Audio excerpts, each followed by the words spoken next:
I come to the floor this evening to discuss an issue of national security, and that is how to prevent a nuclear-armed Iran. I was thinking about our troubled history with Iran and whether more sanctions at this time make sense for our national security interests. And I asked these questions of myself. Can, in fact, a country like Iran change? Is it possible for an isolated regime to rejoin the community of nations and change its behavior after several decades? Must a country and its people be held captive because of the behavior of previous leaders in earlier times?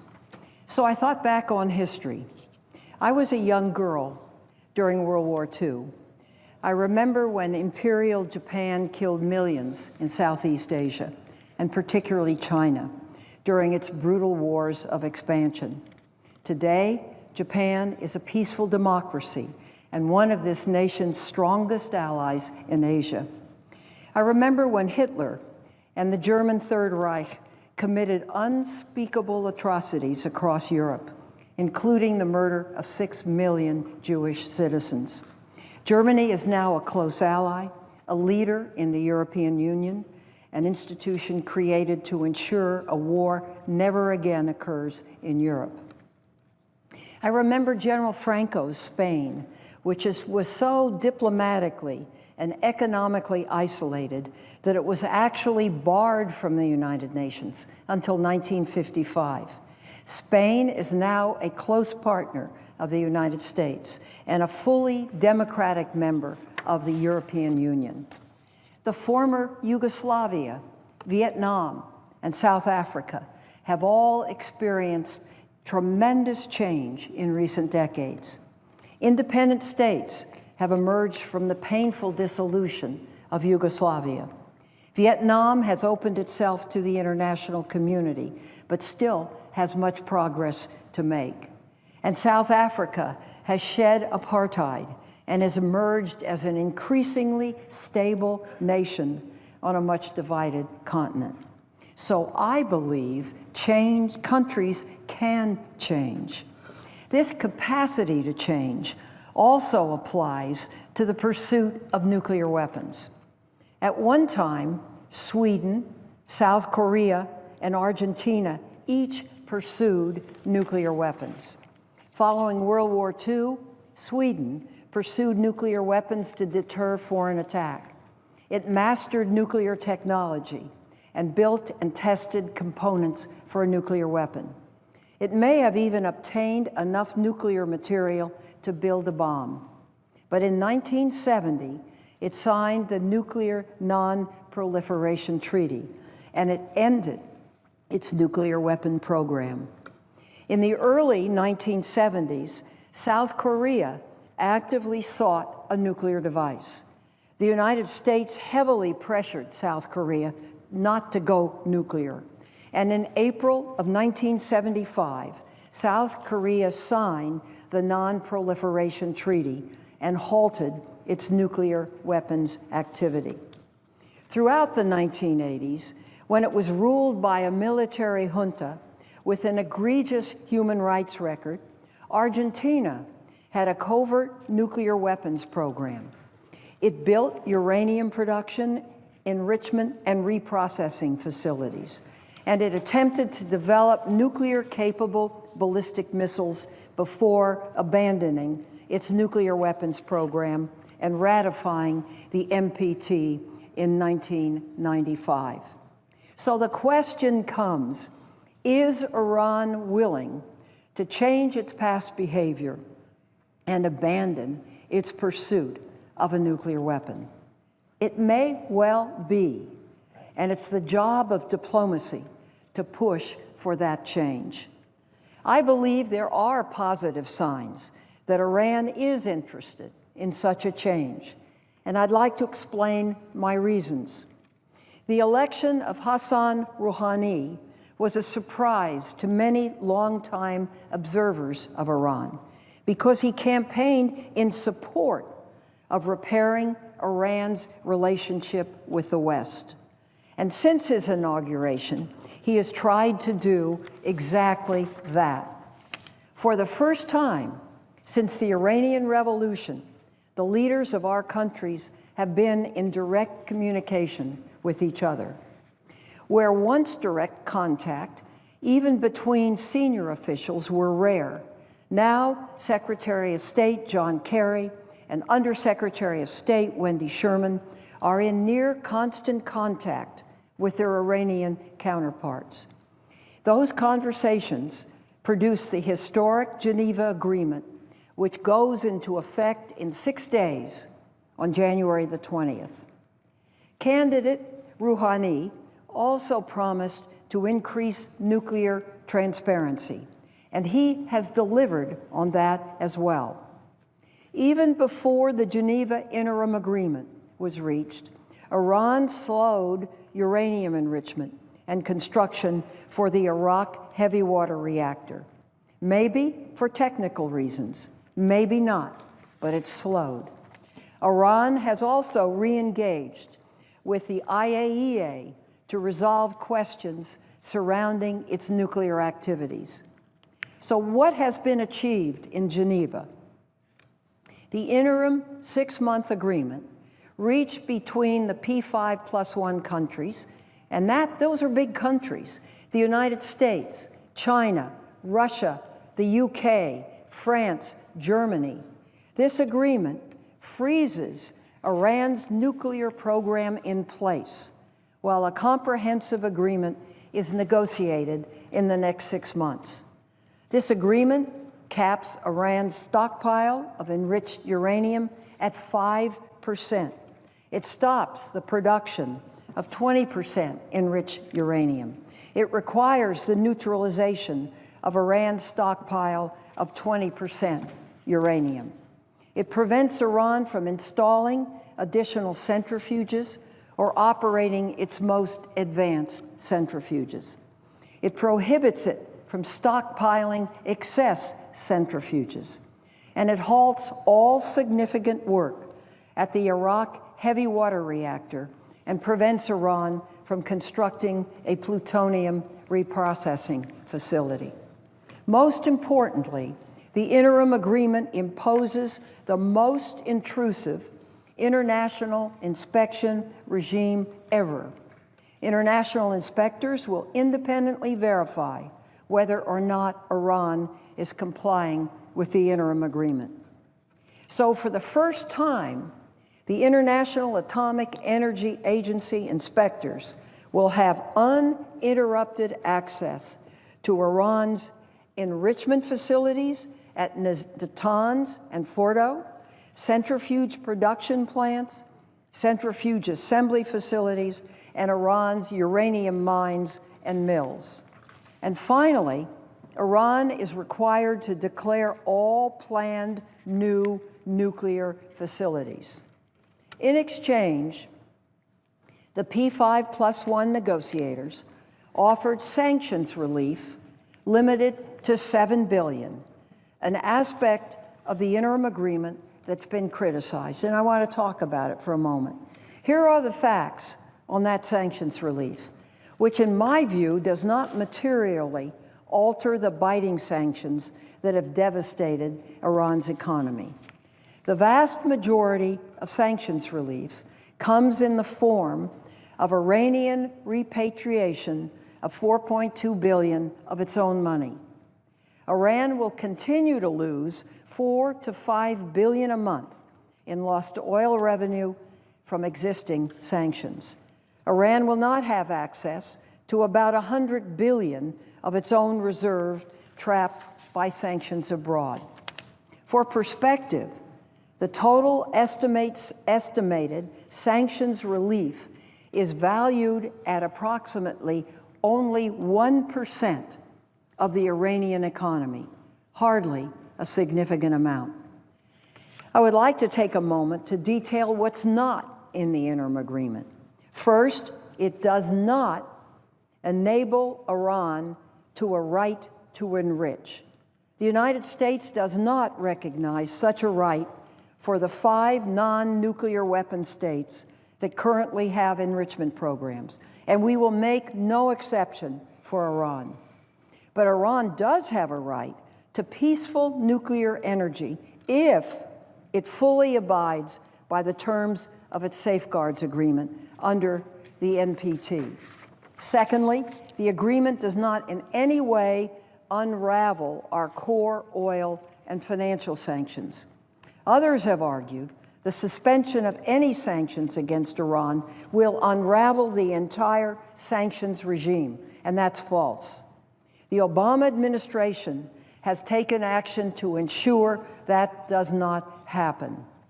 2 days after the interim agreement was reached, the United States settled with a Swiss oil services company over sanctions violations.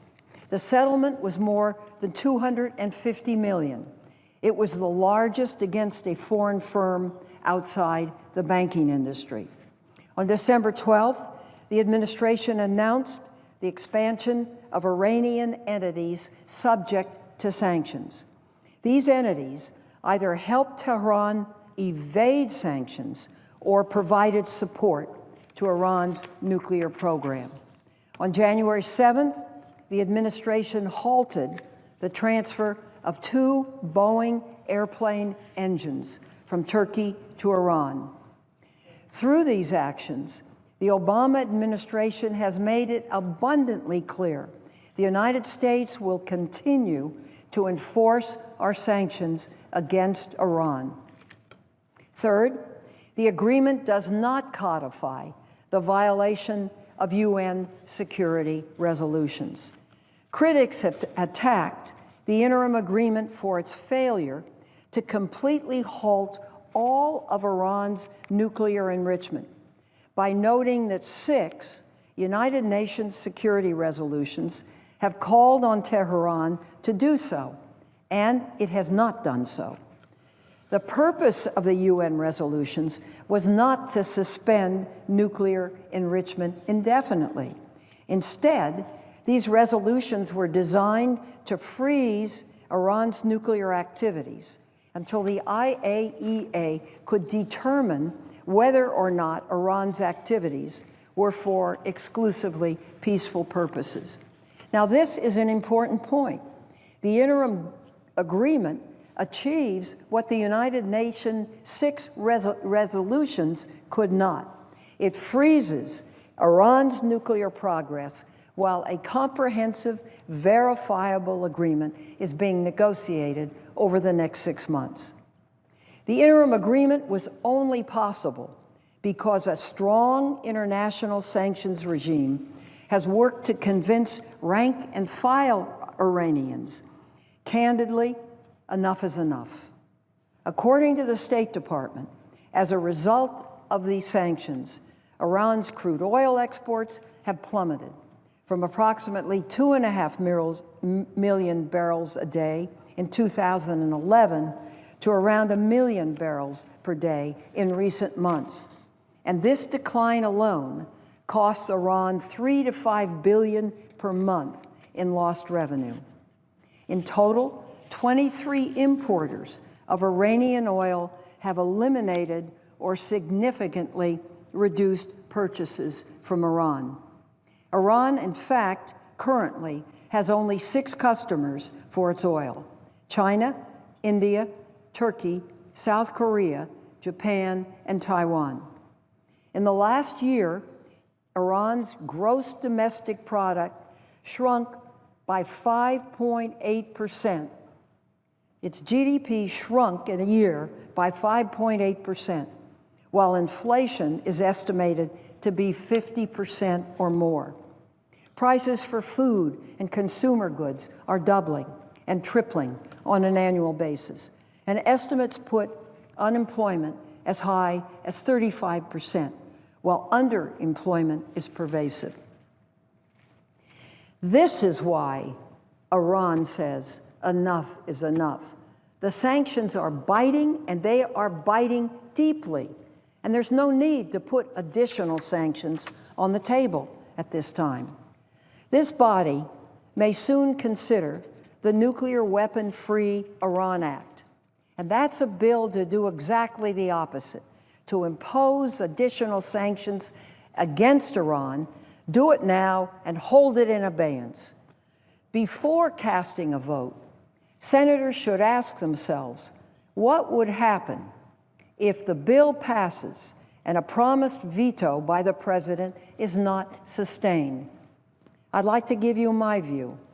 I sincerely believe that the P5+1 negotiations with Iran would end, and with it, the best opportunity in more than 30 years to make a major change in Iranian behavior, a change that could not only open all kinds of economic opportunities for the Iranian people, but help change the course of a nation. Its destiny, in fact, could be changed. Passing additional sanctions now would only play into the hands of those in Iran who are most eager to see diplomacy fail. Iranian conservatives, hardliners, will attack President Rouhani and Foreign Minister Zarif for seeking a nuclear compromise. They argue that Iran exchanged a freeze of its nuclear program for additional and harsh punitive sanctions. Think about that. You didn't achieve anything with this agreement. All you got were more sanctions. They're held in abeyance, but the body has already passed them. Secondly, if the United States cannot honor an interim agreement negotiated in Geneva by Russia, China, France, Germany, the UK, and ourselves, we're not alone in this. It will never lift sanctions after a final agreement. Above all, they will argue the United States is not interested in nuclear diplomacy. We are interested in regime change. The bottom line, if this body passes S-1881, diplomatic negotiations will collapse and there will be no final agreement. Some might want that result, but I do not. Iran's nuclear program would once again be unrestrained, and the only remaining option to prevent Iran from obtaining a nuclear weapon would be a military action. I do not want that unless it's absolutely necessary. To date, the prospect of just considering this bill has prompted Iranian legislators to continue to consider retaliation. There's talk that the legislative branch, called the Majlis, may move to increase nuclear enrichment far beyond the 5% limit in the interim agreement and much closer to, if not achieving, weapons-grade uranium. So the authors of additional sanctions in this body and Iranian hardliners in the other body would actually combine to blow up the diplomatic effort of 6 major powers. The bill's sponsors have argued that sanctions would strengthen the United Nations' hand in negotiations. They argue that sanctions brought Iran to the negotiating table in the first place.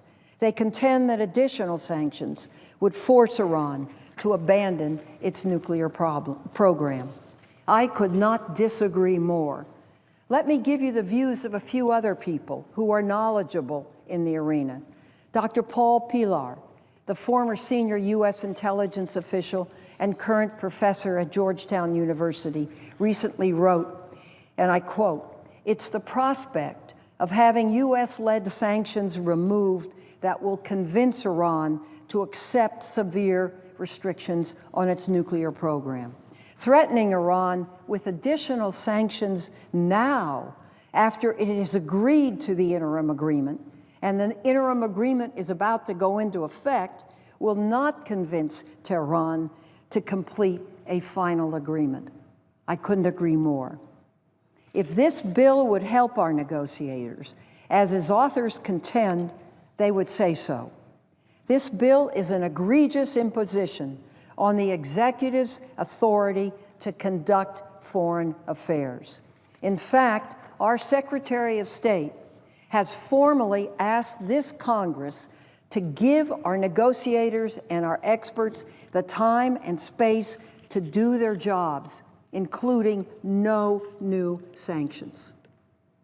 And what does this body say, sitting here? We're not going to do that?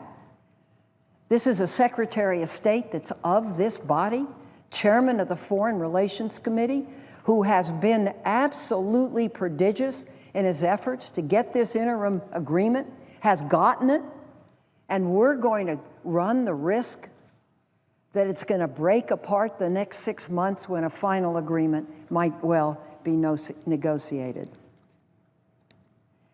So, if the Senate imposes its will, if we override the president's veto, and it blows up this very fragile process, some would say, too bad, what a tragedy. And we know what the Iranian reaction will be. The Iranian Foreign Minister Zarif, who I happen to have known for a substantial period of time, has clearly stated what the result will be in 5 words, and it's this: the entire deal is dead. That's his direct quote. Why wouldn't we take him at his word? So far, he's been good for his word. The ambassador of our staunchest ally, the UK, warned this body not to pass more sanctions. Sir Peter Westmacott recently wrote, and I quote, "Further sanctions now would only hurt negotiations and risk eroding international support for the sanctions that have brought us this far. The time for additional measures will come if Iran reneges on the deal or negotiations fail. Now is not that time," end quote. So I deeply believe that a vote for this legislation will cause negotiations to collapse. The United States, not Iran, then becomes the party that risks fracturing the international coalition that has enabled our sanctions to succeed in the first place. And it says to the UK, China, Russia, France, and Germany that our country cannot be trusted to stand behind our diplomatic commitments. And that, ladies and gentlemen, is a very big statement. These allies will question whether their compliance with sanctions and the economic sacrifices they have made are for naught. Should these negotiations fall apart, the choices are few, and the most likely result, in my view, is the eventual and inevitable use of military force. And so I ask this body, is that the choice we want to make? In 6 days, the tentative agreement will go into place.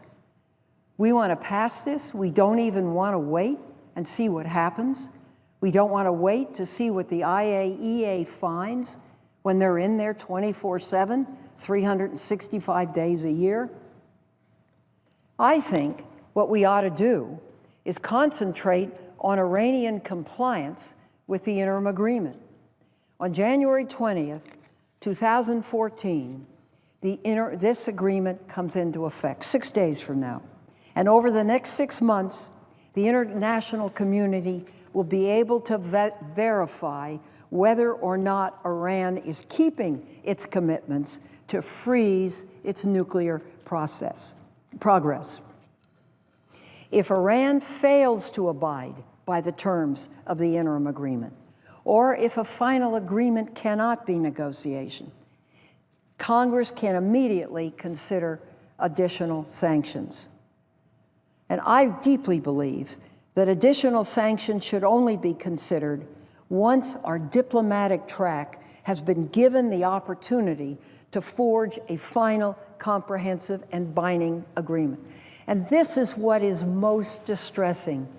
If we hadn't reached an agreement in this 6-month period with the cooperation and leadership of the big powers of this world, that would be one thing.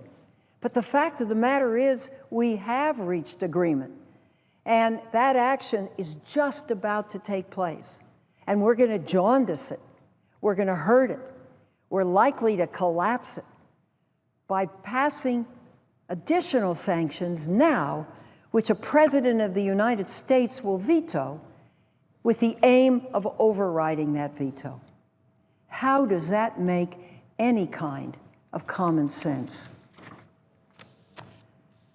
It defies logic, it threatens instant reverse, and it ends what's been unprecedented diplomacy. Do we want to really take that on our shoulders?